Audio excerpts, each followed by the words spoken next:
Hey guys, Lex here again, and today I want to talk about Encase and Jade, or the Jade Heritage Ascendency node for Warbringers. So initially I thought this active ability was flat out terrible, but after using it for a bit, I think I can promote how I feel about it to mid. I'm pretty sure that's the overall sentiment for most of you who have used it as well. But I mean, if you were to come up to me and say, hey, Encase and Jade still sucks, I would agree with you. Though I do think it has some niche uses, but in a lot of those niche situations, I still probably want to do something else. I think this suffers from sounds good on paper, but just has all these fine text caveats that make it not so great in practice. And I know I'm being vague here because, I mean, well, that's what this video is going to be about. We're going to take a deeper dive on all the little problems that riddle Encase and Jade. But to get started, let's just establish a baseline. Let's talk about what Jade Heritage is and how it works.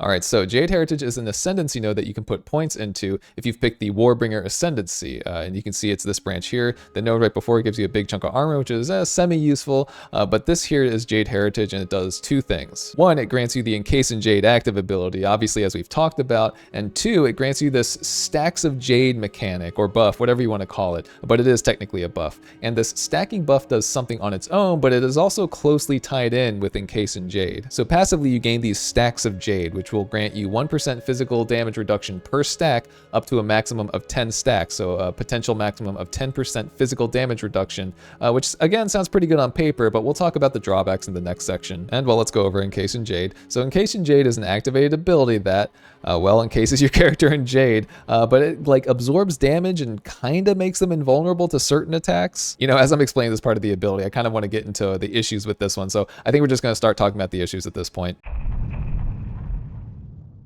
Alright, so let's talk about the stacking buff for a minute. So as I said, you gain 10 stacks of Jade over time, and I don't think this is actually listed anywhere, but you gain 1 stack per 1 second. At least I'm pretty sure that's the timing here. Let's right click this.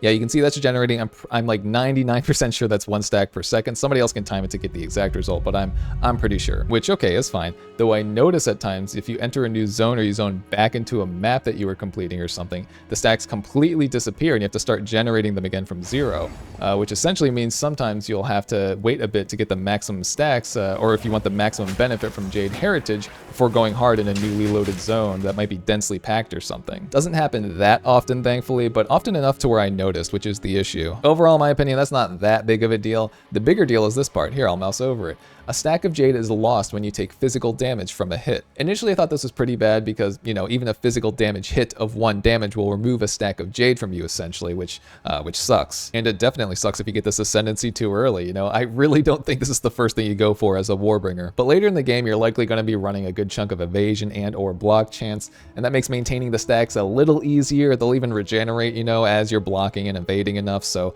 you know, there's that. However, if you're not running block or evasion on your build for some reason, these stacks will get removed super quickly, and the benefit actually goes down each time you get hit too. You know, the first hit will get the 10% physical damage reduction, but since you lose a stack after that first hit, you go from 10% physical damage reduction to 9%, then 9% to 8%, etc. That part of the passive feels a bit like an unnecessary weakness to me, honestly, at least while mapping. I think it's less relevant against bosses unless you get hit by like a rapidly occurring attack that has a bunch of instances of damage or something. Like honestly, it would be better if each stack had a damage threshold you had to be dealt before the stack was removed instead of any amount of damage removing a stack, which would make it worth taking a little bit earlier in the game. And again, technically a 1 damage attack removes a stack of Jade, which just feels not very good. That would be my suggestion, again, to add a damage threshold to each stack, you know, even if it's something like 100 damage or 250 damage. I'm not really sure which numbers make the most sense, but you know, something that just slows down the rate at which you lose them potentially. I also don't think it'd be that overpowered to just have Jade Heritage increase your physical damage resistance by 10% as a baseline. You're spending Ascendancy points on it, you know, so why not? And it's also physical damage reduction, you know, just one type of damage. Anyways, moving on. So the next thing I want to talk about is the active ability itself.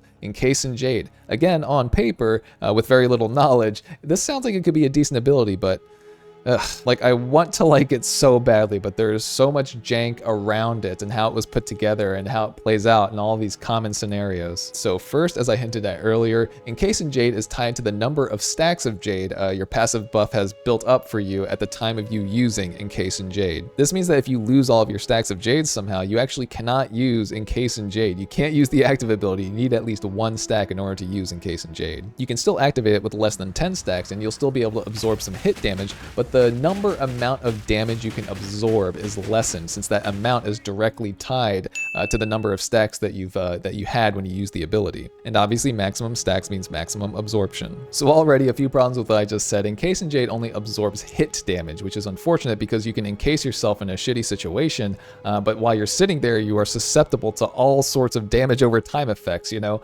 ignite, poison, pools of blood that happen to appear beneath you, etc. This is again mostly a mapping and simulacrum problem though, when there are a lot of mobs around you capable of inflicting all these different things. But anyways, and the next issue might be the biggest one for me honestly, and that is you cannot break yourself out of Encase in Jade on command. You literally have to sit in the skill's entire duration every time you use it. Real quick, you cannot even right click the buff away. Nope, doesn't work. You can't even right click out of it. You are just stuck. The only way to alter the duration is with support gems like fast forward or persistence, but why would you waste those support gems on this skill? You definitely want fast forward on something like Hammer of the Gods or Time of Need, and I honestly cannot think of a situation where I'd want Encase in Jade to last longer, to be honest. The Jade Prison duration issue is also a potential problem for hit damage as well, assuming you're able to use this, you know, in a crowd with enough stacks.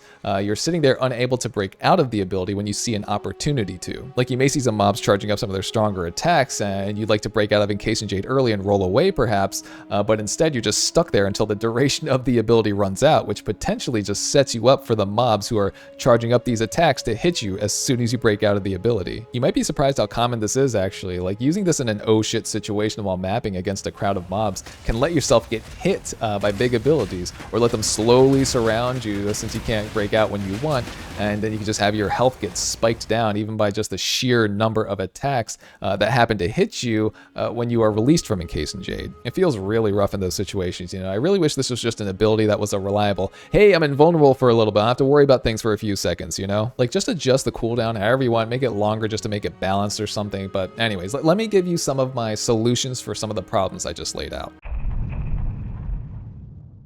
Alright, so for the duration issue, this is a simple fix. Let us break out of the ability on command. Same input. I really don't think that's overpowered in the slightest, and being stuck in that ability for its full duration makes it quite unattractive. That would be honestly just it. That's it for my fix for the duration problem. For the issue of only absorbing hit damage and not damage over time effects, I mean, honestly, I see a couple of things here. As I said earlier, it'd be simplest to just make you invulnerable, or to absorb all types of damage, you know, both hit damage and damage over time effects, ailments, etc. I'm not sure how overpowered that would be, but, you know, with the right cooldown adjustment, again, I don't think it would be that strong, to be honest. But if it is, hey, I think a reasonable solution would be just have Encase in Jade purge all negative ailments on use. You know, just like have it get rid of things like ignite and poison if you are already afflicted with it. Doesn't even have to prevent further applications, just do that much and I'll be happy. Overall, I think the one positive thing I can say about Encase in Jade is against bosses that use unblockable attacks, which is pretty much all of them, you can absorb one big hit, and I think even if the hit's damage goes over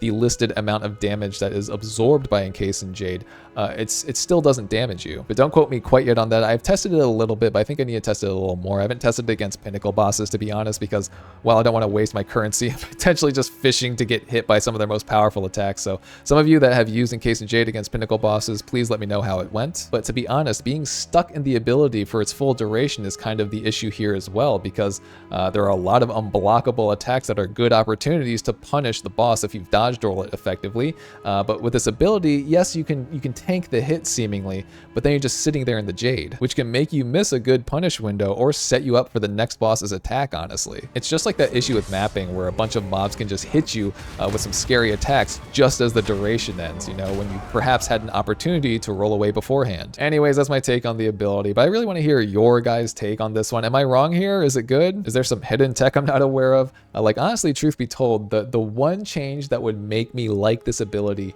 so much more is just letting us break out of it on command. That's it. That to me is the biggest issue. You know, it'd be sick to just encase yourself in Jade really quickly against a boss attack and then break out really fast and be able to punish them like faster than if you had dodge rolled that attack. As it stands now, in that one niche situation, you encase yourself in Jade to avoid the big hits, then you just sit there. Yeah, it just feels a bit bad to me. But again, let me know what you think, guys. A bit of a shorter video this time around, but I will have a build or journey update on my solo self-found hardcore character before the next big patch, which I am excited for, and then I will likely focus on the new stuff once that one comes out. I'm really hoping Warriors get another Ascendancy to play around with. I'll definitely be coming up with a fun build for that if they do, or at least some new weapon types too. That would be awesome. And as I've said in some of my other videos, you can count on me to actually do some research and spend some time playing around with this new stuff to understand how actually effective it is. I don't try to crank out half-baked, inaccurate content just to get it out quickly. I like to spend some time and give a more accurate take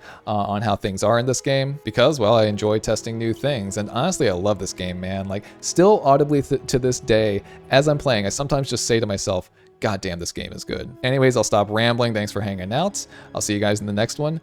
Be easy.